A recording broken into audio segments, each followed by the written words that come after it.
దేవుని గూర్చి చెప్పిన దేవుడే, దేవుని గూర్చి చెప్పిన దేవుడే, తన కొరకు ఆనాడు చెప్పాడు యేసే గదా, తన కొరకు ప్రతిరోజు చెప్పాలి నీవే గదా. తన కొరకు నువ్వు చెబితే దైవానివే, తన గూర్చి నువ్వు చెబితే దైవానివే. నీ కొరకు చూశాడు ఆ దేవుడే, నీ కొరకు చూశాడు ఆ దేవుడే. నీ కోసమే ఎదురు చూశాడుగా, నీ కోసమే ఎదురు చూశాడుగా.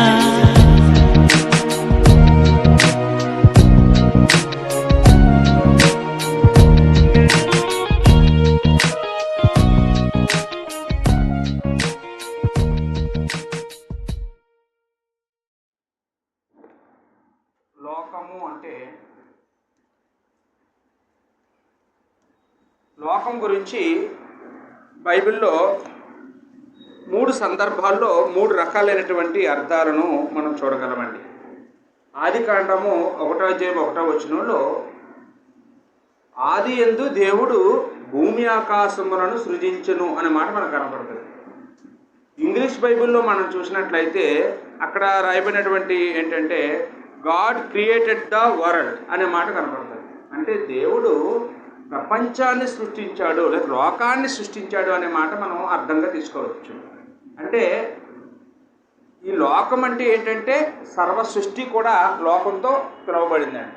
ఆదికాండము 1వ అధ్యాయం 1వ వచనంలో సర్వ సృష్టిని కూడా లోకము అని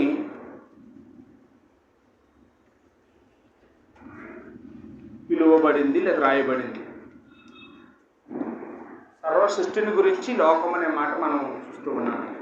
అలాగే మనందరికీ తెలిసిన వచనం యోహాను సువార్త 3వ అధ్యాయము 16వ వచనం కూడా చూడొచ్చు. ఇక్కడ రాయబడిన మాట ఏంటంటే దేవుడు లోకమును ఎంతో ప్రేమించెను అనే మాట మనకు కనపడుతుంది. అంటే ఇక్కడ సృష్టి గురించా అంటున్నాడు యోహాను 3:16లో. ఇక్కడ లోకం అంటే ఏంటి అంటే మానవులందరి గురించి మాట్లాడుతున్నాడండి. ఈ ప్రపంచంలో ఉన్న మనుషుల గురించి మాట్లాడుతున్నాడు. ఇందాక మనం ఆదికాండం 1వ వచనంలో అంటే ఈ సృష్టి గురించి మాట్లాడుతున్నాం. సృష్టి అంటే ఏంటి?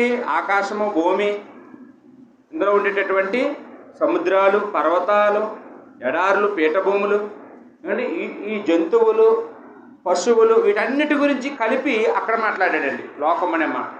ఇక్కడ మనం చూస్తే ఇది మనుషుల గురించి మాట్లాడుతున్నాడండి. ఎవరి గురించి అండి?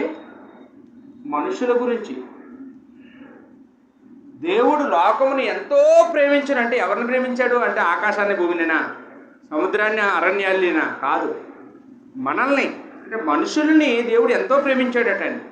ఎంత ప్రేమించాడు అంటే అక్కడ చివరికి మనం చదివితే అక్కడ అర్థమయ్యేది ఏంటంటే తన కుమారుడినే మన కొరకు త్యాగం చేసినంత ప్రేమించాడండి. మన కొరకు ఆయన కుమారుడినే ఆయన పంపించినంతగా దేవుడు లోకాన్ని ప్రేమించాడు అనే మాట అక్కడ మనం చూస్తూ ఉంటాం. అందుకని మనందరికీ తెలుసు, చిన్నప్పుడు మనం చదువుకుని ఉంటాం, తెలుగు కవి గురజాడ అప్పారావు గురించి మీ అందరికీ తెలిసి ఉంటారు. ఆయన ఒక మాట అంటాడు ఒక పద్యంలో, దేశం అంటే మట్టి కాదోయ్, దేశం అంటే మనుషులోయ్. అంటే దేశం అంటే చాలామంది ఆ కాలంలో కూడా ఇప్పటికీ ఉన్నారు దేశభక్తులు. వాళ్ళు ఏం చేస్తారంటే మట్టికి ముద్దు పెట్టుకుంటారండి, మట్టికి గౌరవిస్తారు, మట్టిని ఆరాధిస్తారు, మట్టిని ప్రేమిస్తారు, మనిషిని ద్వేషిస్తారు. ఏంటండి మట్టి మీద ఉన్న దేశభక్తి మనిషి మీద ఉండదండి. అందుకనే అతను ఏమన్నాడంటే ఆ కాలంలోనే ఆ కవి, దేశం అంటే మట్టి కాదోయ్, దేశం అంటే మనుషులోయ్. అలాగే ఇక్కడ లోకం అంటే కూడా ఈ మట్టి కాదు, అది భూమి ఆకాశం కాదు. లోకం అంటే ఏంటండి? మనుషులు. లోకం అంటే మనం. మనల్ని దేవుడు ప్రేమించాడు. ఈ లోకంలో ఉండే జంతువుల్ని, పక్షుల్ని కాదు. మన కోసమే అవన్నీ పుట్టించబట్టే, మనల్ని ప్రేమించబట్టే దేవుడు ఆకాశాన్ని, భూమిని మన కోసమే దేవుడు సృష్టించాడని అక్కడ మనం అర్థం చేసుకోవచ్చు. వాస్తవానికి ఒక మాటగా మనం ఆలోచిస్తే, లోకంలో మనుషుల్ని ప్రేమించే వాళ్ళు ఉన్నారా, మట్టిని ప్రేమించే వాళ్ళు ఉన్నారండి ఎక్కువ మంది దేశాన్ని ప్రేమించే వాళ్ళు ఉన్నారా, దేశంలో ఉన్న మనుషుల్ని ప్రేమించే వాళ్ళు ఉన్నారా? దేశం అంటే పడి చచ్చిపోతారండి. మన పక్కింటితో మాట్లాడరు ఏమండి, అన్నదమ్ములు ప్రేమించరు, అక్క చెల్లెలతో మాట్లాడరు. ఏమంటే చిన్నప్పటి నుంచి మనం ప్రతిజ్ఞలు చేస్తాం, భారతదేశం నా మాతృభూమి, భారతీయులందరూ నా సహోదరులు, నేను నా దేశాన్ని ప్రేమిస్తున్నాను, బోల్డ్ ప్రమాణాలు చేస్తామండి. కానీ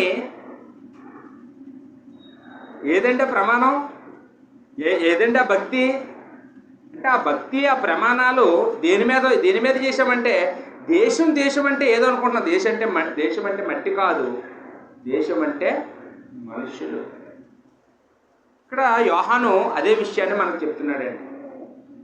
లోకం అంటే మట్టి కాదు, లోకం అంటే ఈ సృష్టి గురించి కాదు యోహాను చెప్పింది, మన గురించి చెప్పినట్టుగా మనం ఇక్కడ కూడా చూస్తున్నామంటే, లోకం అనే మాటని బైబిల్లో 3 సార్లు 3 అర్థాలతో రాయబడ్డాయి. 2 అర్థాలు చూసాం. 3వ అర్థం కూడా చూద్దామండి. మొదటి యోహాను పత్రిక 2వ అధ్యాయం 15వ వచనం చూద్దామండి. మొదటి యోహాను 2వ అధ్యాయము 15వ వచనంలో అక్కడ రాయబడిన మాట ఏంటంటే, ఈ లోకమునైనను లోకములో ఉన్నవాటినైనను ప్రేమింపకుడి అన్నాడు. ఇదేంటంటే అదే యోహాను సువార్తలో ఏం చెప్పాడంటే, దేవుడు లోకమును ఎంతో ప్రేమించును అనే మాట రాశాడు. అదే యోహాను క్రైస్తవులకి పత్రిక రాసినప్పుడు, మీరు లోకమునైనను లోకములో ఉన్నవాటినైనా ప్రేమించకండి అంటున్నాడంటే, ఇదేంటంటే దేవుడు ప్రేమిస్తే రైటు, మనం ప్రేమిస్తే తప్ప? ఏంటంటే దేవుడికి ఒక న్యాయం, మనకొక న్యాయమా? అది కాదండి అర్థం. అంటే ఇక్కడ లోకం అంటే ఇక్కడేమో మనుషుల గురించి మాట్లాడాడండి అక్కడ సువార్తలో. ఇక్కడ లోకం అంటే దేని గురించి మాట్లాడుతున్నాడు? పాపం గురించి మాట్లాడుతున్నాడండి. పాపం గురించి. మీరు లోకాన్నైనా లోకంలో ఉన్నవాటినైనా ప్రేమించకండి అంటే దేని గురించి మాట్లాడుతున్నాడండి? లోకంలో ఉన్న పాపం గురించి మాట్లాడుతున్నాడండి. లోకంలో పాపం ఎలా ఉంది అంటే, శరీరాశ, నేత్రాశ, జీవపడంబం. అక్కడే 16వ వచనంలో లోకంలో ఏముందో చెప్తున్నాడండి. శరీరాశ, నేత్రాశ, జీవపడం, ఇవి దుష్టుడి నుంచి వచ్చినాయి, దేవుడి నుంచి కలిగినవి కావు. ఇది దేవునికి సంబంధించినవి కావు, శాతానికి సంబంధించినవి అనే మాట అక్కడ మనం రాయబడ్డం చూస్తూ ఉన్నామండి. కాబట్టి ఒకే మాట లోకం అనే పదం 3 చోట్ల చూస్తాం. ఒక చోటేమో ఈ సృష్టిలో ఉండేటటువంటి పదార్థాల గురించి రాయబడాయి, రెండో చోటేమో మనుషుల గురించి వాడబడింది లోకం అనే మాట. ఇక 3వ చోట మనం చూసినప్పుడు ఆ లోకం అనే మాట పాపం గురించి రాసినట్టుగా మనకి అర్థమవుతుందండి. ఈరోజు ఇన్ని రకాలైనటువంటి మత శాఖలు, లేకపోతే ఇన్ని రకాల అబద్ధ బోధకులు తయారవడానికి కారణం ఏంటంటే, బైబిల్ని ఒకే అర్థంతో తీసుకుంటున్నారు. ఒక మాట ఒక చోట రాయబడితే ఇంకెక్కడ రాయబడినా అదే దాని గురించే అనుకుంటున్నారే. ఉదాహరణకి బైబిల్లో ఎక్కువసార్లు రాయబడిన మాట గొర్రెలు అనే మాట. హెబ్రీలు అందరూ గొర్రెలు కాపర్లే. దావీదు గురించి మాట్లాడినప్పుడు, దావీదు రాజు కాకమునుపు, సైన్యంలో చేరకమునుపు ఆయన చేసే పని ఏంటమ్మా? గొర్రెలు కాసేటటువంటి పని అతను చేసేవాడు. దావీదు గొర్రెలు కాపరి, చిన్నప్పటి నుంచి గొర్రెలు కాపరి. నేను గొర్రెలు కాస్తుంటే సింహం నుండి దేవుడు కాపాడాడు, ఎలుగుబంటి నుంచి కాపాడాడు. కాపాడమే కాదు, ఎలుగుబంటిని, సింహాన్ని కూడా నేను చీల్చేశానని దావీదు చెప్తూ ఉంటాడు. కాబట్టి దావీదు గొర్రెలు కాపరి అనే మాటలు వాడాడు. దావీదు గొర్రెలు కాపరి అంటే ఏ గొర్రెది? 4 కాళ్ళు బెత్తుడు తోక ఉండేటటువంటి గొర్రె గురించి ఆ మాట వాడబడింది. మరి యోహాను సువార్త 10వ వచనంలో యేసుప్రభు మాట్లాడాడు, నేను గొర్రెలకు మంచి కాపరిని. ఇక్కడ కూడా గొర్రెలనే మాట మనకు కనపడుతుంది. అంటే యేసుప్రభు కూడా గొర్రెల గురించి మాట్లాడుతున్నాడా? యేసుప్రభు ఏ గొర్రెల గురించి మాట్లాడుతున్నాడు? మన గురించి అండి. మనల్ని గొర్రెలు అంటున్నాడండి. మనమే యేసుప్రభు గొర్రెలం, మనకి కాపరే యేసుప్రభు. యేసుప్రభు భౌతికమైన గొర్రెల గురించి మాట్లాడలేదండి. బాప్తిస్మ ఇచ్చిన యోహాను కూడా యేసుప్రభు బాప్తిస్మ పొందుకోవడానికి వస్తూ ఉంటే ఆయన వెనకాతలున్న యోహాను శిష్యులకి యేసుప్రభుని పరిచయం చేశాడు యోహాను. ఏమని? ఇదిగో లోక పాపములు మోసుకొని పోవు దేవుని గొర్రెపిల్ల, అని చెప్పులు మోయడానికి నిన్ను అర్హుని కాదు అని యోహాను యేసుప్రభుని పరిచయం చేశాడు. యేసుప్రభు ఎవరని చెప్పాడు? ఒక గొర్రెపిల్ల అన్నాడండి. యేసుప్రభు గొర్రెపిల్ల అంటే ఒక గొర్రె ఏమంటే? యేసుప్రభు గొర్రెలకి కాపరినంటే ఆయన ఏమైనా గొర్రెలు కాసుకుంటున్నాడా? ఫోటోలు అక్కడక్కడ చూస్తాం ఒక గొర్రెపిల్లలు ఎత్తుకొని నిలబడినట్టు. యేసుప్రభు ఎప్పుడైనా గొర్రెపిల్లలు కాశాడా? అవన్నీ చిత్రకారుడి చిత్రాలే తప్ప యేసుప్రభు ఎప్పుడు గొర్రెలు కాయలేదు. ఏంటండి అక్కడ సందర్భాన్ని బట్టి గొర్రె అనే మాట భౌతికమైన గొర్రెలకి వాడబడింది, లేకపోతే మన గురించి కూడా గొర్రెలు అనే మాట వాడబడింది, యేసుప్రభుకి కూడా గొర్రె అనే మాట వాడబడింది. ప్రకటన గ్రంథంలో కూడా ఆ మాట ఉంటుంది. అంటే ఒక మాటను పట్టుకొని బైబిల్లో ఎక్కడా పదమున్నా ఒకే అర్థాన్ని తీసుకోకూడదు. అది ఏ సందర్భంలో రాయబడింది, ఏ సందర్భంలో ఏ అర్థంతో రాయబడింది అనేది మనం పరిశీలించకపోవడం వల్లే ఈరోజు ఇన్ని రకాల బోధలు, ఇన్ని రకాలైనటువంటి అసత్యాలు, ఇన్ని రకాల పుట్టగొడుగుల్లాగా ఎవరికి అర్థమైంది వాళ్ళు నాకు ఇలాగ అర్థమైంది కాబట్టి ఇదే రైట్ అయి ఉంటుంది అనుకొని ఒక్కొక్కరు ఒక్కొక్క బోధన చేయడం వల్ల ఇన్ని భిన్నమైనటువంటి సంఘాలుగా మారిపోవడాన్ని కూడా మనం చూస్తూ ఉన్నాము. ఇక్కడ లోకం అంటే మనందరికీ అర్థమైందని అనుకుంటున్నాను. ఇప్పుడు సంఘం అంటే ఏంటో కూడా కొద్ది నిమిషాలు చూద్దామండి.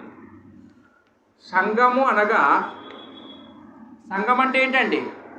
కొరింథీయులకు పౌలు రాసిన మొదటి పత్రిక 1వ అధ్యాయం 2వ వచనంలో క్రీస్తు యేసునందు పరిశుద్ధపరచబడి పరిశుద్ధులుగా ఉండుటకు పిలువబడిన వారు సంఘము అనే మాట అక్కడ రాయబడింది. సంఘం అంటే ఏంటండి? క్రీస్తు యేసునందు పరిశుద్ధపరచబడి పరిశుద్ధులుగా ఉండుటకు పిలువబడిన వారు అనే మాట అక్కడ మనం చూస్తున్నామండి. అంటే సంఘం అంటే పరిశుద్ధుల సమూహము అని. పరిశుద్ధుల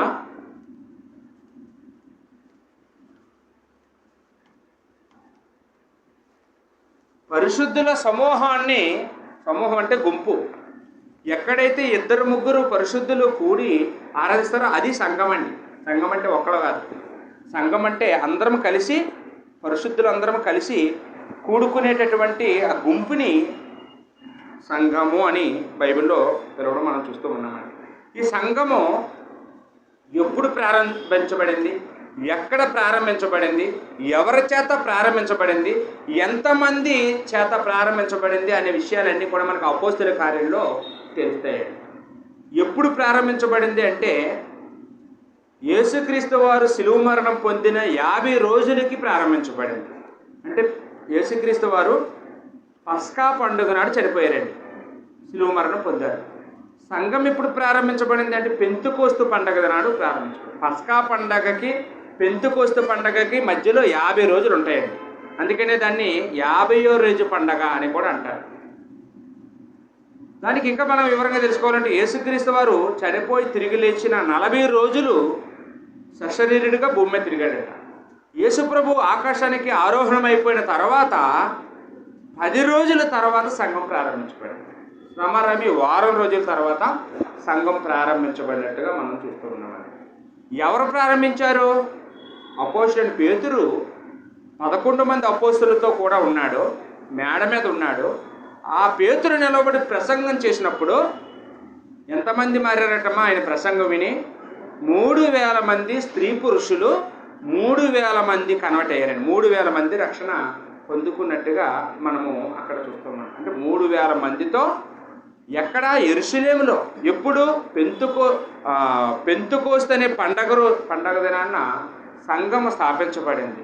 యెరూషలేములో స్థాపించబడిన సంఘము ఈరోజు ప్రపంచవ్యాప్తంగా ప్రతి పట్టణంలోనూ, ప్రతి పల్లెటూరులోనూ, మారుమూల ప్రాంతాల్లోనూ కూడా సంఘము విస్తరించినట్లుగా మనం చూస్తూ ఉన్నామండి. ఇది సంఘం అంటే ఏంటండి?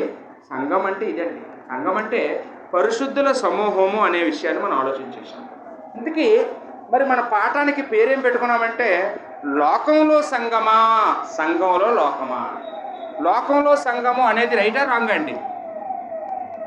లోకంలో సంఘము. లోకంలో సంఘము అనేది అంటే సంఘం ఎక్కడున్నది? యెరూషలేములో ప్రారంభించబడిన సంఘమైనా, చోడవరంలో ఉన్న సంఘమైనా, అమెరికాలో ఉన్న సంఘమైనా, రష్యాలో ఉన్న సంఘమైనా ఎక్కడుందండి? లోకంలోనే ఉంటుంది. లోకంలో ఉన్నటువంటి భూమి మీదే ఉంటుంది. సంఘం భూమి మీద ఉంటుంది, భూమి మీద ఉండాలి. అది తప్పు కాదండి. ఏ ఊర్లో సంఘమైనా లోకంలోనే ఉండొచ్చు. కానీ సంఘంలో లోకం ఉండడమే సమస్య. సంఘంలో లోకం ఉండొచ్చమ్మా. మీకు ఒక బెస్ట్ ఎగ్జాంపుల్ చెప్తానండి. పడవ సముద్రంలో ఉండొచ్చా? సముద్రం ఉండొచ్చేటండి. పడవ రోడ్డు మీద వెళ్తుందా? పడవ ఎక్కడుంటే మంచిదండి? నీటిలోనే ఉండాలి, సముద్రంలోనే ఉండాలి. అది రైటే. సముద్రం పడవలోకి వస్తే అది ప్రమాదం అండి, అది సమస్య. టైటానిక్ షిప్ అయినా ఏమవుతుందండి? సముద్రం షిప్లోకి నీళ్ళు వస్తే టైటానిక్ షిప్ అయినా మునిగిపోవలసిందే. అది ఎంత పెద్ద పడవైనా మునిగిపోవలసిందే. కాబట్టి లోకంలో సంఘం ఉండడం సమస్య కాదు, కానీ సంఘంలో లోకం ఉండడం అది సమస్య, అది ప్రమాదం. అది మనం హెచ్చరించుకోవలసిన పాఠం అదండి. అది మనం హెచ్చరించుకోవలసినటువంటి పాఠం. అంటే మనం ఈ సంఘంలోకి రాకమునుపు ఎక్కడుండేవాళ్ళం? సంఘంలోకి రాకమునుపు మనందరం ఎక్కడున్నామండి? లోకంలోనే ఉన్నాం. ఇందాక మనం చెప్పుకున్నాం. లోకం అంటే 1 యోహాను పత్రిక 2:16 శరీరాశ, నేత్రాశ, జీవపడంబాల్లో ఉండేవాళ్ళం. అంటే కళ్ళు కోరుకునేవన్నీ నెరవేర్చేవాళ్ళం. ఏంటండి? శరీరాశ అంటే శరీరం కోరుకునేవన్నీ నెరవేర్చేవాళ్ళం. జీవపడంబం అంటే మన మనస్సాక్షి ఏది కోరుకున్నా సరే, మన గర్వం అతిశయించేవాళ్ళం. ఏంటండి? అలాగా మన హృదయము, మన మనసు, మన మనస్సాక్షి మనం కోరుకునేవన్నీ కూడా మనం నెరవేర్చేవాళ్ళం. ఆ ఆశలన్నింటిలో ఉండేవాళ్ళం. ఆ లోకంలో ఉన్న నిన్ను నన్ను యేసుక్రీస్తు వారు ప్రాణం పెట్టి ఆ చీకట్లో ఉన్న మనల్ని, ఆ సాతాను రాజ్యంలో ఉన్న మనల్ని, ఆ అంధకారంలో ఉన్నటువంటి మనల్ని అందులో నుంచి వేరు చేసి దేవుడు యేసుక్రీస్తు వారు మనల్ని సంఘంలో కూర్చోబెట్టాడు. మనల్ని పరిశుద్ధపరిచి మనల్ని నీతిమంతులుగా చేసి మనల్ని సంఘంలో కూర్చోబెట్టాడు. అలా మనం సంఘంలోకి వచ్చాం. బాప్తీసం ద్వారా మనం సంఘంలోకి వచ్చామండి. ఇప్పుడు సంఘంలోకి వచ్చిన మనం మళ్ళీ లోకాన్ని మన సంఘంలోకి తీసుకురావచ్చా? మళ్ళీ మనం లోకంలోకి వెళ్ళొచ్చా? వెళ్ళకూడదండి. మళ్ళీ మనం లోకంలోకి వెళ్ళకూడదు. సంఘంలోకి లోకం ఎలా ప్రవేశిస్తుంది? సంఘంలోకి లోకం ఎలా ప్రవేశిస్తుందో మనం అందరం తెలుసుకోవాలండి. ప్రస్తుతం ప్రతి సంఘంలోనూ ఈ సమస్య ఉంటుంది. దాదాపుగా ఈ భూమి మీద ఉన్న అన్ని సంఘాల్లోనూ కూడా ఏదో మూలన లోకం కూడా ప్రవేశించే ఉంటుందండి. ఏదో మూలన పాపం డెవలప్ అవుతూ ఉంటుందండి. అందరం ఒకే మనసు కలిగి ఉంటామండి. ఎవరో ఒకరిలో సాతాను ఉంటాడండి. అంతెందుకండి, యేసుప్రభు వెనకాతల 12 మంది శిష్యులు ఉన్నారు. 12 మందిలో ఒకడు సాతాను. యేసుప్రభు వెనకాతలే సాతాను ప్రవేశించినప్పుడు, యేసుప్రభు శిష్యుల్లోనే సాతాను ఉన్నప్పుడు మనలో ఉండడండి అండి. సువార్థికుల్లోనే ప్రవేశించగలడు సాతాను. సువార్థికుడు భార్యలోనే ప్రవేశించగలడు. అలాంటిది సంఘ సభ్యుల్లో ప్రవేశించలేడా? సంఘంలో ప్రవేశించలేడా? ప్రవేశించగలడు. కాబట్టి సంఘంలోకి లోకం ప్రవేశిస్తే ఎంత సమస్యో మనం ఆలోచించేయాలి. ప్రకటన గ్రంథం 2 అధ్యాయము 2 నుంచి 4 వచనాలు మనం చదువుదామండి.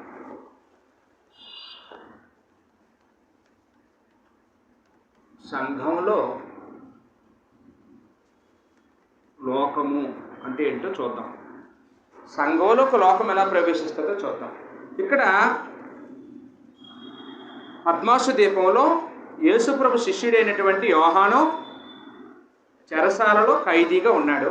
ఆయనకి యేసుక్రీస్తు వారి ప్రత్యక్షమై ఆయనకి కొన్ని మాటలు చెప్పారు. ఆ మాటలన్నీ గ్రంథస్థం చేయమన్నారు. ఆయన రాసినటువంటివి ఆసియాలో ఉన్న 7 సంఘాలకి పంపించమని చెప్పారు. అప్పుడు యోహాను యేసుప్రభు చెప్తున్న మాటలన్నీ రాస్తున్నాడు. ముందుగా ఎవరికి రాయమన్నాడు పత్రిక అంటే ఎఫెసులో ఉన్న సంఘానికి రాయమన్నాడు. ఎఫెసులో ఉన్న క్రీస్తు సంఘానికి ఈ పత్రిక రాయి. ఇప్పుడు ఎఫెసు సంఘంలో కూడా లోపాలు ఉన్నాయంటే, ఎఫెసు సంఘంలోనూ లోపాలు ఉన్నాయి. ఏంటో లోపము? ముందుగా వాళ్ళు గొప్పతనం ఏంటో చెప్తున్నాడండి. నీ క్రియలను, నీ కష్టమును, నీ సహనమును నేను ఎరుగుదును.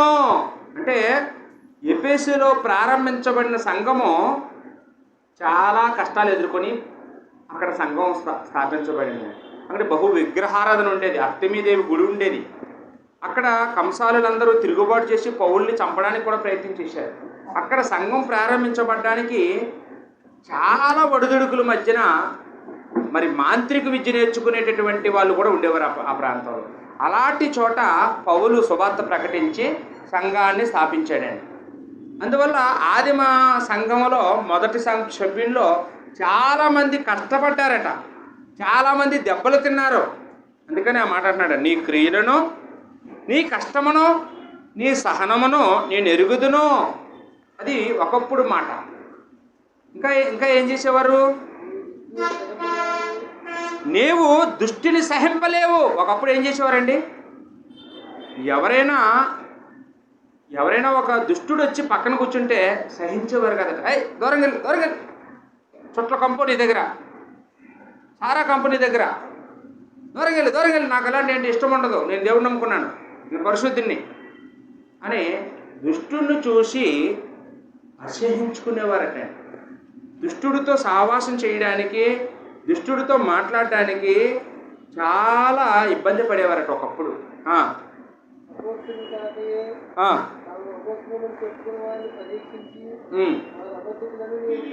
అంటే ఎవరు అబద్ధ బోధకులో, ఎవరు సత్య బోధకులో కూడా పరిశీలించగలిగే సామర్థ్యం కూడా ఉండేదట వాళ్ళకి.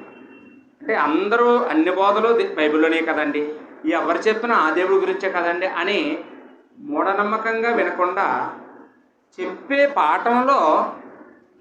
పాఠాన్ని బట్టి, వాళ్ళు చెప్పే బోధన బట్టి వీళ్ళు నిజం చెప్తున్నారా, అబద్ధం చెప్తున్నారా, వీళ్ళు అపోస్తులా, వీళ్ళు దొంగ అపోస్తులా అని కనిపెట్టేసేవారట.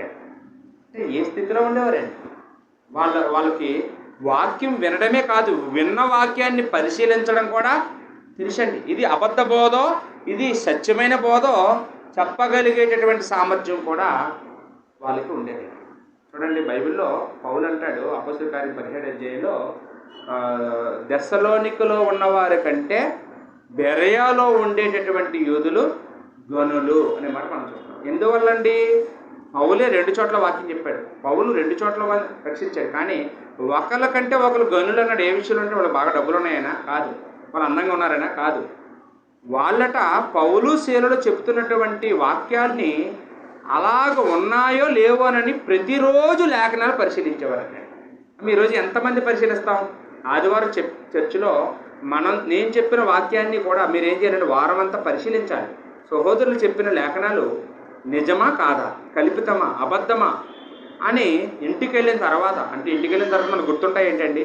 ఇంటికి వెళ్ళా గుర్తుండవు, బోల్డ్ సమస్యలో పడిపోతాం. కాబట్టి ఇప్పుడు చెప్పుకున్నప్పుడు మనం రాసుకుంటే ఇంటికి వెళ్ళిన తర్వాత మనం ఖాళీ ఉన్నప్పుడు అవి తీసి మరొకసారి వాటన్నిటినీ సెర్చ్ చేయడానికి అవుతుందండి. ఎఫెసులో ఉండే సంఘం కూడా ఎవరేది చెప్పినా గుడ్డిగా నమ్మేయకుండా చెప్పే బోధ సత్యమైనదో అసత్యమైనదో తెలుసుకొని వాళ్ళు అబద్ధ బోధకులో నిజమైన అపోస్తులలో కనిపెట్టేసేవారట. అంత టాలెంట్ ఒకప్పుడు వారికి ఉన్నట్టుగా మనం చూస్తూ ఉన్నామండి. తర్వాత పరిస్థితి ఏంటి? ఒకప్పుడు సహనం అంటండి, గొప్ప సహనం. ఈ దేవుని నామం నిమిత్తం, యేసుప్రభు నామం నిమిత్తం భారాలు భరించేవారట. భారం అంటే ఏంటంటే ఆర్థిక భారం. ఏంటండి భారం అంటే ఏంటండి? ఇప్పుడు ఏదైనా ఒక సువార్త కూటమి పెట్టాలని అనుకుంటున్నాం, లేదా ఒక బైబిల్ తరగతి పెట్టాలని నిర్వహించాలని అనుకుంటున్నాం. అది చాలా ఖర్చుతో కూడుకున్నటువంటిది. అంటే అది చేయాలంటే ఒక 60,000 70,000 అవుతుందండి. ఇప్పుడు ఆ మీటింగ్ పెట్టాలంటే ఒక్కరి వల్ల అవుతుందా? ఒక్కరు చేసేయగలమా? చేయలేమండి. అప్పుడు నలుగురు కలిసి ఆ భారాన్ని పంచుకొని, నా వంతు 2,000 ఇస్తానండి, నా వంతు ఒక 5,000 ఇస్తానండి, నా వంతు 10,000 ఇస్తానండి, నా వంతు ఒక 1,000 రూపాయలు ఇస్తానండి అని ప్రతి ఒక్కరూ కూడా ఆ భారాన్ని పంచుకునేవారటండి. ఒకప్పుడు ఎంత మరి చూడండి ఎంత గొప్ప సంఘమో అది. మనలో కూడా చాలామందిని బాప్తిసం పొందుకున్న మొదట్లో ప్రారంభ దినాల్లో చాలా ఆసక్తి ఉంటుందండి, చాలా ఆసక్తి ఉంటుందండి. అందరికంటే ముందుగా ఒక అరగంట ముందుగా చర్చకు వచ్చేస్తామండి. వచ్చాం ఖాళీ కూర్చోవడం ఎందుకని చెప్పి ఆ చీపురు గట్ట పట్టుకుంటామండి, ఆ శుభ్రం చేస్తామండి, ఏమండి పరిశీలన చేస్తామండి. ఇంటికి వెళ్ళిన వెంటనే కూడా నేర్చుకున్న వాక్యాన్ని మళ్ళీ ఇంటికి వెళ్ళిన తర్వాత మనం పరిశీలన చేస్తుంటాం, కుటుంబ ప్రార్థన చేసుకుంటుంటామండి, ఖాళీ తిరిగితే పాటలు పాడుకుంటాం, బైబిల్ చదువుకుంటాం. ప్రారంభ దినాలు చాలా అత్యుత్సాహంగా ఉంటాయండి. ఎక్కడ మీటింగ్ అయినా మనం కనపడతామండి, ఎక్కడ వాక్యం చెప్తున్నా మన మాట వినపడుతుందండి. అక్కడ ఓ 10 ఏళ్ళ తర్వాత చర్చికి వస్తామో రామో గ్యారెంటీ కూడా. చెప్పిన వాక్యం రాసుకోమో తెలియదు. ఇంటికి వెళ్ళిన తర్వాత ఏమైనా ప్రార్థన చేస్తామా, ఇంటికి వెళ్ళిన తర్వాత ప్రార్థన ఉండదు. ఏమైందండి? ఏదో జరిగిందండి, ఏదో ప్రవేశించింది మనలో ఏదో ప్రవేశించింది, ఏదో ప్రవేశించలేదు, లోకమే ప్రవేశించింది. లోకంలో ఉండేటప్పుడు ఎలా ఉండేవాళ్ళమో ఇప్పుడు మళ్ళీ అలాగే అయిపోయామంటే మనలో లోకం ప్రవేశించింది. ఎఫెసీ సంఘం ఎంత గొప్ప సంఘం, అంత గొప్ప సంఘం ఏమైందండి? నీ మీద తప్పు ఒకటి మోపవలసి వచ్చింది అన్నాడండి. అంటే ఒకప్పుడు ఇంత మంచివాళ్ళు కానీ ఇప్పుడు లోకంలో కలిసిపోయారు. ఏంటి లోకంలో కలిసిపోవడానికి బీజం ఏంటి, సోర్స్ ఏంటి అనేది ఆలోచించేస్తే అక్కడ వాళ్ళకి యేసుప్రభువే చెప్తున్నాడండి. వాళ్ళ లోపం ఏంటంటే మొదట ప్రేమను మరిచితివి. ఏమైపోయారటమ్మా వాళ్ళు ఏమైంది? మొదటి ప్రేమ మర్చిపోయారు. మొదటి ప్రేమ అనేది ఎలా ఉంటుందండి? భార్య భర్తలకు తెలుస్తుంది మొదటి ప్రేమ గురించి. పెళ్ళైన కొత్తలు ఎలా ఉంటారండి? పెళ్ళైన కొత్తలు ఎవరు పెళ్ళి అవ్వలేదు ఇక్కడ. పెళ్ళైన కొత్తలు ఎలా ఉంటారు భార్య భర్తలు? ఇద్దరు కలిసి ఒక దగ్గర భోంచేస్తారు. కొంతమంది అయితే ఒకే కంచంలో తింటారు తెలుసండి. ఒకే డ్రింక్ని ఇద్దరు 2 స్టాల్ వేసుకొని, ఏమండి ఆ అనుభూతి వేరు, ఆనందమే వేరు, సంతోషమే వేరు. ఒకళ్ళకి తెలియకుండా ఒకరు ఉండరు, ఏమండి. ఒక గంట కానీ లేట్ అయితే వెంటనే ఫోన్ వస్తుందండి, ఎక్కడున్నావు వేరా అనంతంలో. అంటే భార్య భర్తలు ఒకరికి తెలియకుండా ఒకరు ఏమైనా చేస్తారో ఏం చేయరండి. ఏది చేసినా ఇద్దరు కలిసే, ఎక్కడికి వెళ్ళి ఇద్దరు కలిసే. చాలా బాగుంటారండి వాళ్ళ దంపతులు, వాళ్ళ దాంపత్యం, వాళ్ళ అనురాగం, వాళ్ళ ఆప్యాయత, వాళ్ళ ప్రేమ, వాళ్ళ గౌరవం. అమ్మ మా ఆయన వస్తున్నాడు, మా ఆయనకి ఏది ఇష్టమో ఏమి తెలుసుకొని మరీ వండుతుందండి భార్య. అంటే చాలా ఉంటాయండి వాళ్ళు మొదటి రోజులు చాలా బాగుంటాయి. 10 సంవత్సరాల తర్వాత ఏమండి వండిన వెంటనే ఆవిడ తినేసి తర్వాత నచ్చితే తిను, లేకపోతే లేదు, ఆ మిగిలింది ఏదో తిను, లేకపోతే ఇలా కొట్టు దగ్గరికి వెళ్ళి తెచ్చుకొని తిను అంటారండి. ఏమండి లేదా వండుకొని తిను, నాకు ఆకలేసింది ఇది తినేసాను అంటారు. ఏమండి నన్ను పిలిచే నేను వెళ్ళిపోతాను అంటారు. నేను పిలిచే నువ్వు వెళ్ళిపోతాను, నన్ను వెళ్ళలేదు కదా అంటే అనవసరం నేను వెళ్ళిపోతాను అంటారు. అంటే 10 సంవత్సరాల తర్వాత గ్యాప్ వస్తుంది కదండి, భార్య భర్తల మధ్యన దూరం వస్తుందండి. అలాగే దేవుడికి మనకి మధ్యన కూడా మొదట్లో బాప్తిసం పొందిన మొదట్లో ఒక కంచంలో తిని ఒక మంచమే పడుకునే వాళ్ళ ఇప్పుడు 2 కంచాలు 2 మంచాలు. ఏమంటే దేవుడికి దూరం అయిపోతామండి, దేవుడికి దూరం అయిపోతామండి, సంఘానికి దూరం అయిపోతామండి, సహోదరులకు దూరం అయిపోతామండి, కుటుంబ ప్రార్థనకి దూరం అయిపోతాం, వాక్యాన్ని చదువుకోవడానికి దూరం అయిపోతాం. అంటే ఏ కార్యక్రమాలకి మనం హాజరు కాలేము. ఏమైంది ఇలాగ అయిపోయారంటే మనలో మొదటి ప్రేమ తగ్గిపోయింది. మొదటి ప్రేమ ఎందుకు తగ్గిపోయింది?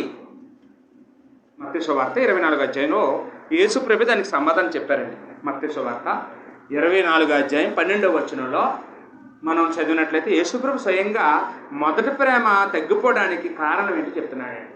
అక్కడ చదివినట్లయితే మనం దేవుని యొక్క గ్రంథాన్ని అందరూ తెరిచి మత్తయి సువార్త 24వ అధ్యాయం 12వ వచనం చూద్దామండి. అక్రమము విస్తరించుట చేత అనేకుల ప్రేమ చల్లారును అన్నాడండి. అంటే అక్రమం అంటే ఏంటండి? అక్రమం అంటే పాపం. అక్రమం అంటే ఏంటి? వ్యసనాలు. అక్రమం అంటే ఏంటండి? చెడుతనము, చెడు అలవాట్లు, దురలవాట్లు. ఈ చెడు అలవాట్లు మనలో పెరిగిపోవడం వల్ల ప్రేమ చల్లారిపోతుంది అండి. ఇవాళ నీ భార్యని ద్వేషిస్తుందంటే కారణం ఏంటి? ఇవాళ భర్త నన్ను ద్వేషిస్తున్నాడంటే కారణం ఏంటి? నీలో పెరిగిపోయినటువంటి చెడు అలవాట్లు, నీలో పెరిగిపోయిన పాపం, అక్రమం విస్తరించుట చేత. ఏమండి ఏమని నాలుగు అలవాట్లు ఉన్నాయి, నా అలవాట్లు ఏమని కోపం తప్ప నాకు ఏ అలవాట్లు ఉన్నాయండి? కోపం కూడా పాపమేనా కాదండి? కోపం కూడా పాపమేనండి. విపరీతమైన అలంకరణ చేసుకుంటావు నువ్వు. నీ భర్త కోపం రాదా? విపరీతమైన అలంకరణ చేసుకుంటే అంటే మనం పరిశుద్ధులకు తగినట్లుగా మనం అలంకరించుకోవాలా, విపరీతమైన అలంకరణ చేసుకోవాలా? ఎందుకండి మనకి లిప్టిక్లో, ఎందుకండి ఇంకా ఐబ్రోస్లో, ఎందుకండి ఇంకా జడలో, ఎందుకండి మనకు ఆ లోక సాంప్రదాయము? అంటే మనలో లోకం ప్రవేశిస్తే అది మనకి క్షేమం కాదు, మన కుటుంబానికి ఆశీర్వాదం కాదు, మనకి దీవెన కాదు. అంటే మన కుటుంబం నాశనం అవ్వడానికి మనమే తెచ్చి నెత్తిమే పెట్టుకుంటున్నామండి. ఎక్కడి నుంచి అయితే వచ్చేసామో, ఏది చెడ్డదని అసహించుకొని వచ్చేసామో మరలా లోకంతోనే స్నేహం చేస్తున్నాం. యాకోబు రాసిన పత్రికలో యాకోబు మొహమాటం లేకుండా మాట్లాడాడు. 4 వచనంలో వ్యభిచారిణులారా అని మాట్లాడాడండి. వ్యభిచారం అంటే ఈ భౌతికమైన వ్యభిచారం కాదండి, ఆత్మీయ వ్యభిచారం గురించి మాట్లాడుతున్నాడు. భౌతికమైన వ్యభిచారులు కూడా సంఘంలో ఉంటారా? ఉండరు. భౌతికమైన వ్యభిచారం చేసేవాళ్ళు సంఘానికి రాలేదు. కానీ ఆత్మీయ వ్యభిచారం చేసేవాళ్ళం వస్తాం.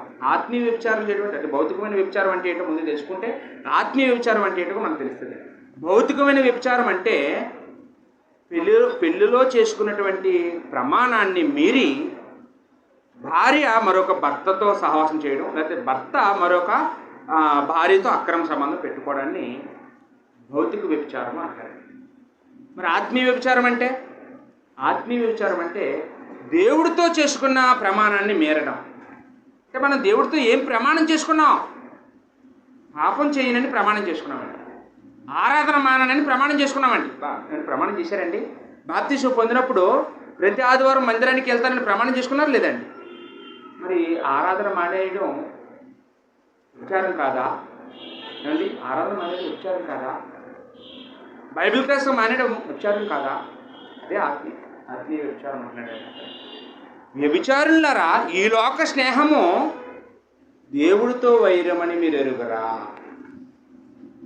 లోకంతో సహవాసం చేయడం వల్ల మనము ఆటోమేటిక్గా ఎవరికి శత్రువులం అయిపోతున్నామండి? దేవుడికి శత్రువులం అయిపోతున్నాం అంటే. ఏమండి మనం ఎవరైనా లోకంలో ఒక మనిషితో పోట్లాడి మనం గెలవచ్చు.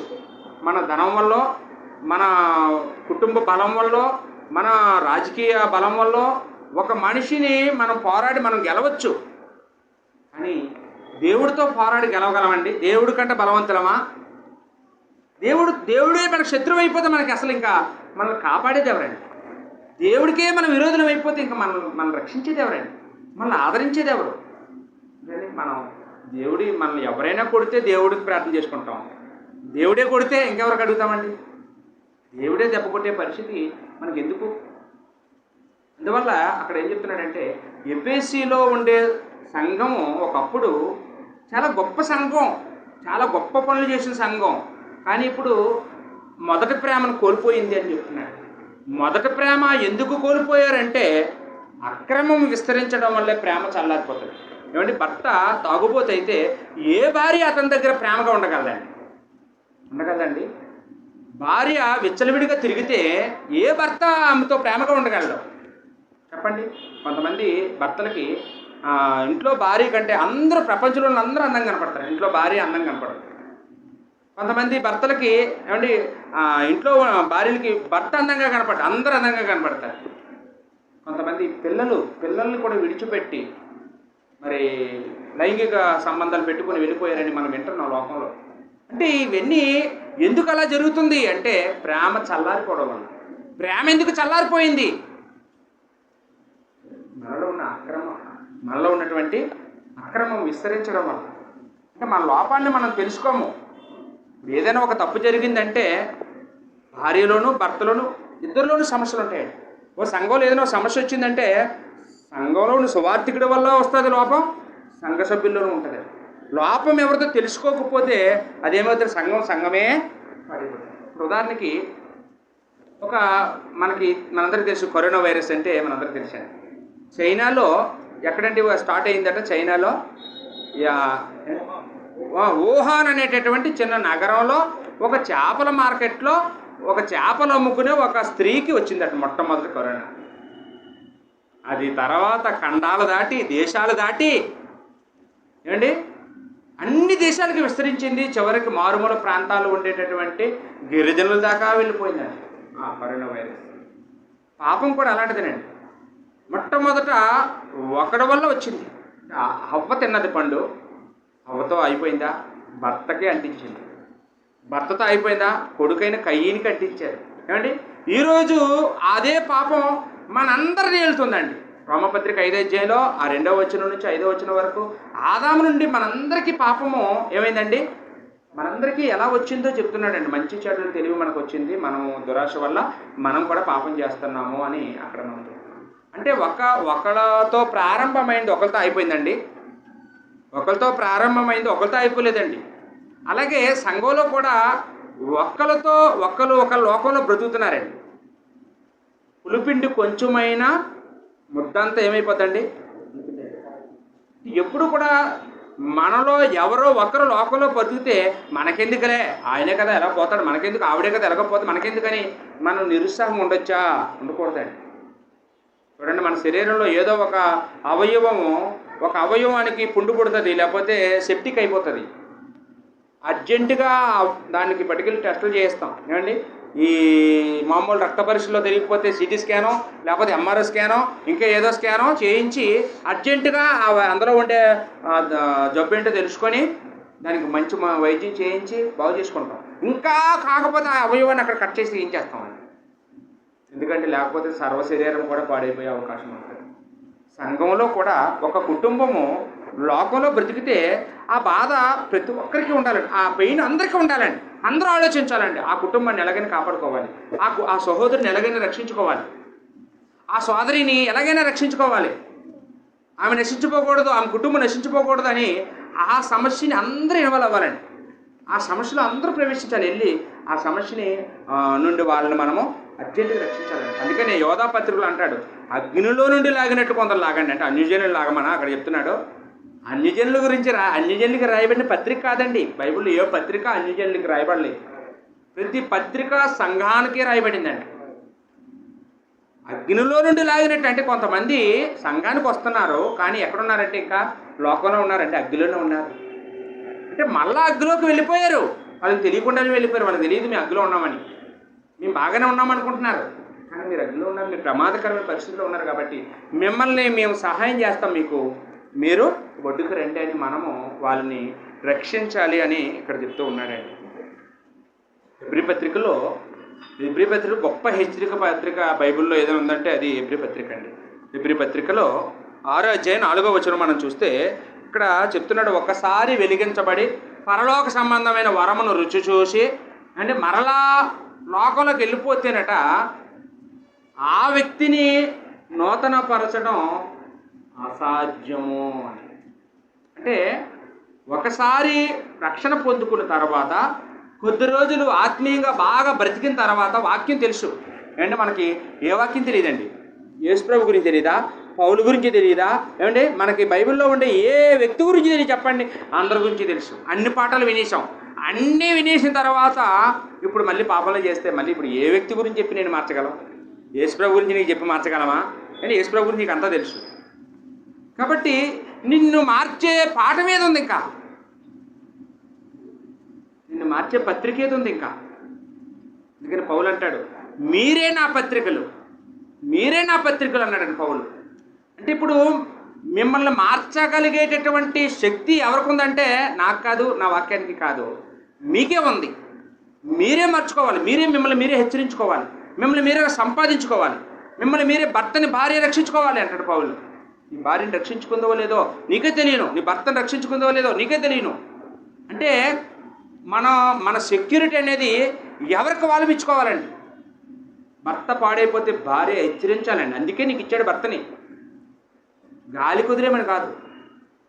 ఏమంటే అన్నం తినకపోతే అడుగుతున్నాం కదండి. ఇంట్లో పోకపోతే అడుగుతున్నాం కదండి. చర్చికి రాకపోతే ఎందుకు అడగవు? ఏమంటే చర్చికి రాకపోతే నీకు బాధ్యత లేదా? నీ భర్తని బతిమలాడో బామాలో కాళ్ళు పట్టుకోనో చర్చికి తెచ్చుకోవలసిన బాధ్యత నీది కాదా? 2 దెబ్బల కాశీని చర్చికి తీసుకురా, నీ భర్తని నువ్వు రక్షించుకున్నావు అవుతావని. అలాగే భార్యను కూడా, అలాగే పిల్లల్ని కూడా, మన కుటుంబాల్ని మనమే రక్షించుకోవాలండి. మన కుటుంబాన్ని ఎవరో రక్షించరు, ఎవరో వస్తారో ఏదో చేస్తారని ఎప్పుడు ఎదురు చూడకూడదండి. మన కుటుంబాన్ని, మన పిల్లల్ని, మన వాళ్ళని మనమే రక్షించుకోవాలి. మన సంఘాన్ని మనమే కాపాడుకోవాలి. మన సంఘం లోకంలో ఉంటే, లేదా మన సంఘంలో ఒక లోకం ప్రవేశించుంటే కొద్ది రోజుల తర్వాత సంఘమే ఉండదండి. అక్కడ సంఘమే ఉండదు. అప్పుడు అంటారు, ఏమండి ఇక్కడ చోడవరంలో ఇక్కడ ఒక క్రీస్తు సంఘం ఉండేది, ఇప్పుడు లేదు, ఏమైందండి సంఘం? అవునండి, ఉండేదండి, అందులో ఒకడు తాగుబోతు అయిపోయాడండి. అలాగా తాగుల్లో ప్రవేశించి చర్చికి రావడం మనిషాడు. ఇంకో కుటుంబము విగ్రహారాధికులు అయిపోయారండి, పూజలు చేస్తున్నారండి, అన్యుల్లో కలిసిపోయారండి, వాళ్ళు అలాగ చర్చికి రావడం మానేశారు. ఇంకొకరు వ్యసనాలండి, ఇంకొకరు వ్యభిచారంలో కూరుకుపోయారండి, ఇంకొకరు దుర్వ్యాపారంలో కూరుకుపోయారండి. ఇలాగా ఒక్కొక్క కుటుంబం క్రమక్రమంగా కొంత రోజులకి అందరూ లోకానికి వెళ్ళిపోయారు. కొంతమంది స్థిరత్వం లేక మత్సాకుల్లోకి వెళ్ళిపోయారు. స్థిరత్వం లేని వాళ్ళు, వాక్యబలం లేని వాళ్ళు, ఏది సత్యమో తెలియని వాళ్ళు మత్సాకుల్లోకి వెళ్ళిపోయారండి. అలాగా ఇక్కడ సంఘం లేకుండా పోయిందండి అని చెప్పుకునే పరిస్థితి మనం తేకూడదు.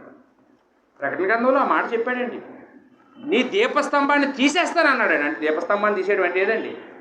సంఘాన్ని తీసేస్తాను అంటే దేవుడిచ్చే హెచ్చరికను మనం కనుక పాటించకపోతే కొద్ది రోజులకి ఈ సంఘం అనే కుటుంబం ఉండదు అండి. ఎవరు ఇష్టం వచ్చినట్టుగా వాళ్ళు ఆ కుటుంబంలో నడుచుకుంటున్నారు అనుకోండి. భర్త ఇష్టం వచ్చినట్టు భర్త, భార్య ఇష్టం వచ్చినట్టు భార్య, పిల్లలు ఇష్టం వచ్చినట్టు పిల్లలు, అలాగా ఎవరు నచ్చినట్టుగా వారి బతికి ఆ కుటుంబం ఉంటుందండి. కొద్ది రోజుల తర్వాత ఆ కుటుంబం ఉండదు, ఆ కుటుంబం నాశనం అయిపోతుంది.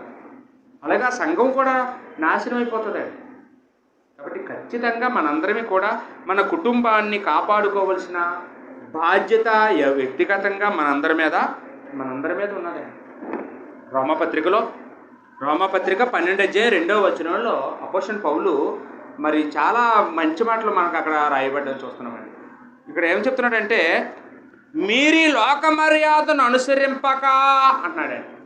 లోక మర్యాదను క్రైస్తవులు అనుసరించకూడదు. లోక మర్యాద అంటే ఏంటండి? అంటే లోకంలో ఉండేటటువంటి మర్యాదలు అంటే మనం అందరికీ బాగా తెలుసు. మన ఇంటికి చుట్టాలు వస్తారు కదమ్మా. చుట్టాలు ఎవరింటికి రా చెప్పండి? అందరింటికి వస్తారు.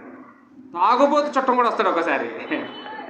ఆ చుట్టానికి మనం బిర్యానీ వండినా, ఆ చిల్లిగాయలు వండినా, ఏది వండినా, మాంసం వండినా కానీ వాడికి ఇచ్చేది ఇస్తే కానీ అన్నం తిండండి. ఏమండి, వాడు చేస్తే కానీ వాడు అలి కూర్చొని గొడవ పెట్టేస్తారండి. కాబట్టి ఏం చేస్తారు కొంతమంది, అమ్మో ఈ ఫంక్షన్ పాడైపోకూడదు, ఇది ఎంత ఇలాగ అయిపోకుండా ఉండాలంటే వాళ్ళకి ఇచ్చేది ఏదో వాళ్ళకి కొనిచ్చేస్తే వాళ్ళ బాధ ఏదో వాళ్ళు పడతారని చెప్పేసి ప్రార్థన పెట్టుకుంటుంటారు, కింద మందు పెట్టిస్తుంటారు. వాళ్ళు వచ్చిన వాళ్ళకి ఏదో మాట అంటారు సామెతగా, ఇంటి మీద స్టారు ఇంటిలో బారు అని. విన్నారండి ఎప్పుడైనా? క్రిస్మస్ పండగలు చేసుకునే క్రైస్తవుల గురించి చెప్పిన మాట అది. ఇంటి మీద స్టార్ పెడతారట కానీ ఇంట్లో బారు మాత్రం ఖచ్చితంగా ఉంటుంది. అంటే ఇలాంటి లోక మర్యాదను అనుసరించేటటువంటి వాళ్ళు చాలామంది ఉంటారండి. ఏమంటే మరి తప్పదో, అది ఇవ్వకపోతే తినడో, అది ఇవ్వకపోతే గొడవ పెట్టేస్తాడు, మమ్మల్ని తిడతాడు, మమ్మల్ని అవమానిస్తాడు అని చెప్పేసి అవన్నీ చేసే కంటే అది ఏదో కొనిచ్చేస్తే సరిపోతుంది కదా అని క్రైస్తవులే లోక మర్యాదను అనుసరించే వాళ్ళు ఉన్నారండి. అండి, ఏదైనా అలాంటి ఒక పని చేసేటప్పుడు నా స్థానంలో యేసుప్రభు ఉంటే ఇలాగే చేసేవాడా అని ఎప్పుడైనా ఆలోచించుకున్నామండి? నేను ఇలాగ చేశాను, ఒకవేళ నా స్థానంలో యేసుప్రభు ఉంటే ఈ నిందలు పడతాడా, మందు కొనిస్తాడా? దెబ్బలు కాస్తాడా, మందు కొనిస్తాడా? ఏం చేస్తాడమ్మా? దెబ్బలైనా కాస్తాడు, నిందలైనా పడతాడు, అవమానాలైనా భరిస్తాడు, కానీ పాపం జోలికి పోడండి. లోక మర్యాదను అనుసరించడండి. ఎన్ని మాటలైనా అనుభవిస్తాడు కావాలంటే. పాపం చేయడండి యేసుప్రభు. మొహమాటానికి పోడండి, లోక మర్యాదలకు వెళ్ళిపోడండి. ఈరోజు మనం ఎలా ఉన్నామండి? ఈరోజు మన పరిస్థితి ఎలా ఉంది ఏమండి? ఏ ఎండక గొడుగు వేసేస్తూ ఎక్కడికక్కడ గప్చుప్పు చేసేసి ఎక్కడికక్కడ చేసేస్తాం. అలా చేసేస్తే మనం లోకంలోకి వెళ్ళిపోయామని అర్థం అండి. మనం లోకంలోకి వెళ్ళిపోయామని అర్థం. ఆ తాగిపోతే ఊరుకుంటాడండి? నువ్వు తెచ్చిపెడితే నేను తాగడానికి నేను ఎలా కనపడుతానంటారా నీ గంటికి? నువ్వు కూడా ఇక్కడ కూర్చుంటే నేను తాగుతానంటాడు. కాసేపు పోయిన తర్వాత నువ్వు చొక్క ఎత్తే నేను తాగుతానంటాడు. అంటే నీకు తెలియకుండానే నిన్ను కూడా తాగుబోతుగా మార్చేస్తాడు. నిన్ను కూడా తాగుబోతుగా మార్చేస్తాడు. అంటే ఎప్పుడు కూడా మనం లోకానికి చోటు ఇవ్వకూడదండి. మనకేదో ఏదో పద్యంలో ఉంటుందండి, ఒక తాడి చెట్టట ఒక చిన్న మర్రి విత్తనానికి చోటిచ్చిందట. చిన్న విత్తనం ఎంత ఉంటుంది, మర్రి విత్తనం ఎంత ఉంటుందండి, ఒక మర్రి పండు ఎంత ఉంటుంది, అందులో కొన్ని వందలు విత్తనాలు ఉంటాయి, చిన్న చిన్న ఆవా గింజల్లాగా ఉంటాయి. ఆ విత్తనమే కదా పడి ఉంటుంది, ఏదో మూలలు అనుకుందటండి ఆ తాడి చెట్టు. కొన్ని సంవత్సరాల తర్వాత చూస్తే ఆ తాడి చెట్టు కనపడదు అక్కడ. తాడి చెట్టుని మింగేస్తుందండి. ఏది? మర్రి చెట్టే. మర్రి చెట్టే కనపడుతుంది కొద్ది రోజులు పోయే కదా, అందులో ఒక తాడి చెట్టు ఉండేదని ఏమంటే కొంతమందికే తెలుస్తుందండి. తక్కిన వాళ్ళకి ఆ తాడి చెట్టు ఎక్కడో ఏదో ఇరుకుని ఉంటుందంట పెద్దగా. చెట్టు మాత్రం, మర్రి చెట్టు మాత్రం మింగేస్తుందండి. పాపం కూడా ఎటువంటిదంటే సులువుగా చిక్కులు పెడుతుంది. అంటే నిన్ను మింగేస్తుంది, నీ కుటుంబాన్ని మింగేస్తుంది, నీ బంధువుల్ని, నీ స్నేహితుల్ని, నీ సంఘాన్ని, నీ గ్రామాన్ని, నీ దేశాన్ని కూడా మింగేస్తుందండి. నేను మనలో ఒకళ్ళని తప్పు చేస్తే, మన కుటుంబంలో ఒక మనిషి పాపం చేస్తే కుటుంబానికి అవమానం కాదా? మన దేశం తరపున ఒకడు పోరాటానికి వెళ్ళి ఓడిపోతే మన దేశానికి అవమానం కాదా? మన సంఘంలో ఒక వ్యక్తి లోకంలో ప్రవేశించి లోకంలో బతికితే మన సంఘానికి అవమానం కాదా? సరే, ఎవరికి వాళ్ళు ఆలోచించేయండి. ఏమండి, మనమే ఏమవుతున్నామని మనకు తెలియకుండానే దేవుని సంఘాన్ని పాడు చేస్తున్నామండి. దేవుని సంఘాన్ని మనం పాడు చేస్తున్నాం. అపోస్తలుడైన పౌలు కొరింథీయులకు రాసిన పత్రికలో 3వ అధ్యాయము, 1 కొరింథీ పత్రిక 3వ అధ్యాయము 17వ వచనం మనం చూస్తే అక్కడ ఒక మంచి మాట రాయబడింది. ఎవడైనను దేవుని ఆలయమును పాడు చేసిన ఎడల దేవుడు వానిని పాడు చేయను. అంటే ఈ బిల్డింగ్ల గురించి ఆ మాటలో ఏంటండి, దేవుని ఆలయం అంటే ఈ బిల్డింగ్ అనుకుంటున్నారా? ఈ బిల్డింగు, రేకుల బిల్డింగు, స్లాబ్ బిల్డింగులు, పాకలు, వీటి గురించి కాదండి. అక్కడ దేవుని ఆలయం అంటే ఎవరండి? మనమండి. దేవుని ఆలయం ఎవరండి? మనమే. అంటే సంఘమే దేవుని ఆలయం, సంఘము దేవుని మందిరం. ఎవరైనా క్రీస్తు యొక్క శరీరాన్ని పాడు చేస్తే దేవుడు వారిని పాడు చేస్తాడండి. అంటే మనం ఎలా పాడు చేస్తున్నాం సంఘాన్ని అంటే, మనం లోకంలో ఉండే ఆచారాలు మనం అనుసరించడం వల్ల. ఏమండి, ఇప్పుడు నేనున్నానండి, ఉదాహరణకి మీ అందరికీ మాదిరిగా ఉండవలసిన వాడిని. నేను సినిమాలు చూస్తున్నానండి. ఇప్పుడు నన్ను చూసిన సూరిబాబు గారు ఏం చేస్తారండి? మా సీనన్నయ్య అంత వాక్యం తెలిసినట్టు సినిమాకి వెళ్తే నేను చూస్తే తప్పే ఉందని ఆయనే వెళ్తాడండి. ఆయన ఎవరు పాడు చేశారండి? నేనే పాడు చేశానండి. నా వల్ల అతను పాడైపోయాడు, నన్ను చూసిన వాళ్ళు పాడైపోయారండి. అలాగే నాలో ఇంకా ఏదో అలవాటు, నాకు చర్చికి ఆలస్యంగా వచ్చే అలవాటు ఉందండి. చర్చికి ఒక 5 నిమిషాలైనా ఆలస్యంగా వస్తే కానీ నాకు సంతోషంగా ఉండదు. అప్పుడు కూడా చాలా ధీమాగా నడుస్తాను. ఇంకా ఏ కంగారు ఏముందలే, వెళ్ళొచ్చులే, ప్రభురాత్రి బొమ్మ తీసుకుంటే చాలదా, ఏంటి దేవుడికి కావాల్సిన కానుకే కదా, కానుక వేసేస్తే సరిపోదా అని. ఏమండి, కొంతమంది చాలా చర్చికి ఆలస్యంగా వస్తుంటారు, వాళ్ళు నాశనం అయిపోతారు. మరొకరికి కూడా చెడ్డ మాదిరి. ఏమండి, అత్తగారు ఆలస్యంగా వస్తే కోడలే ముందు వస్తుందా? కోడలు కూడా ఆలస్యంగా వస్తుందా? అంటే ఆ కంగారు, ఆ చెమట్లు, మన చర్చకు వచ్చేటప్పుడు ఒకరు ఆలస్యం అయితే ఆ ఫీలింగ్స్ అన్నీ మనకు కనపడాలి. నా బాబు వీళ్ళు ఎంతో ప్రయత్నం చేశారు కానీ ఏ ఆటో దొరకలేదు టైంకి, లేకపోతే ఏదో మధ్యలో ప్యాచ్ పడింది, లేకపోతే ఏదో సమస్య వచ్చింది, అందువల్ల ఇలాగ అయిపోయారని ఆ బాధ దేవుడికి అర్థమయ్యేటట్లుగా మనం రావాలి. కానీ ఒకవేళ ఆలస్యం అయితే తగిన కారణం ఉండాలి. కానీ ఏమండి, మనం కావాలని ఇంటి దగ్గర ఆలస్యం వచ్చి ఒకళ్ళు అడిగితే ఏం చెప్దాం, ఏదో అబద్ధం చెప్పేద్దాం, ఏం చెప్దాం, ఏదో చెప్దామని ఇంటి దగ్గరే అనుకుని వస్తామండి. ఏమడిగితే అడిగిన వాళ్ళకి సమాధానం ఏం చెప్పాలి అని. మనం మరొకరికి ఏమైపోతున్నామండి, మనం లోకంలోకి వెళ్ళిపోయిందే కాక మనల్లో చూసిన వారు కూడా లోకంలోకి వెళ్ళిపోతారండి. మనం విపరీత అలంకరణ చేసుకున్నాం అనుకున్న స్త్రీలు విపరీత అలంకరణ చేసుకుని ఎక్స్పోజ్ చేస్తే మరొక స్త్రీని మీరు చెడగొడుతున్నారు. ముఖ్యంగా వయసులో పెద్దవాళ్ళు పెద్దరికంగా ఉండాలి. వాళ్ళు పెద్దరికం కాపాడుకోవాలి. వాళ్ళు గౌరవంగా ఉంటే యవ్వన స్త్రీలు దెబ్బలాడడానికి అవుతుంది. ముసలివాళ్ళే విపరీతంగా తయారైతే మరి వయసులో తయారవరండి. ఏమండి, ఆలే ఏమే రంగేస్తుందో నేనైతే తప్ప అనుకుంటారండి. ఆలే ఎంత చోగ్గా అయితే మేము యవ్వనస్తులే, మేము ఉండకపోతే ఎవరు ఉంటారని అనుకుంటారండి. మన వల్ల మరొకరు, మన కుటుంబం వల్ల మరొక కుటుంబము సంఘంలో పాడైపోయేటటువంటి అవకాశము మనం ఇవ్వకూడదు. అక్రమము విస్తరిస్తే ఏమైపోతుందండి, ప్రేమలు చల్లారిపోతాయి. భర్త భార్య మీద కానీ, భార్యకి భర్త మీద కానీ, సంఘంలో సువార్థికుడి మీద కానీ, సువార్థికుడికి సంఘం మీద కానీ ప్రేమ చల్లారిపోద్ది. దేవుడికి మన మీద ప్రేమ చల్లారిపోద్ది, మనకి దేవుడి మీద ప్రేమ చల్లారిపోద్ది. ఇవన్నిటికీ కారణాలు ఏంటంటే మనం పాపంలో కొనసాగడమే, మనం లోకంలో కొనసాగడమే, మనం లోకంతో సహవాసం చేయడం వల్ల. లోక స్నేహాలు కట్ చేసుకుందామండి. లోక స్నేహాన్ని కట్ చేసుకుందామండి. అంటే మనం పాడైపోయిన తర్వాత అప్పుడు ఎన్ని చెప్పుకున్నా సుఖం లేదండి. అదిగో పలానా వల్ల మా పాడైపోయాను, పలానా వాళ్ళు నన్ను పాడు చేశారు చెప్పుకుని సుఖమే ఉందండి. ఇప్పుడే కొంచెం ఇంకా పూర్తిగా చెడిపోకమునిపే, పూర్తిగా పాడైపోకమునిపే మనం పరిశుద్ధులతో సహవాసం చేద్దాం, దేవుడితో సహవాసం చేద్దాం, సంఘంతో సహవాసం చేద్దాం. ఎక్కడ పడిపోయామో జాగ్రత్తగా వెతుక్కోమంటున్నాడండి అక్కడ ఎపిసి పత్రిక ఆ యొక్క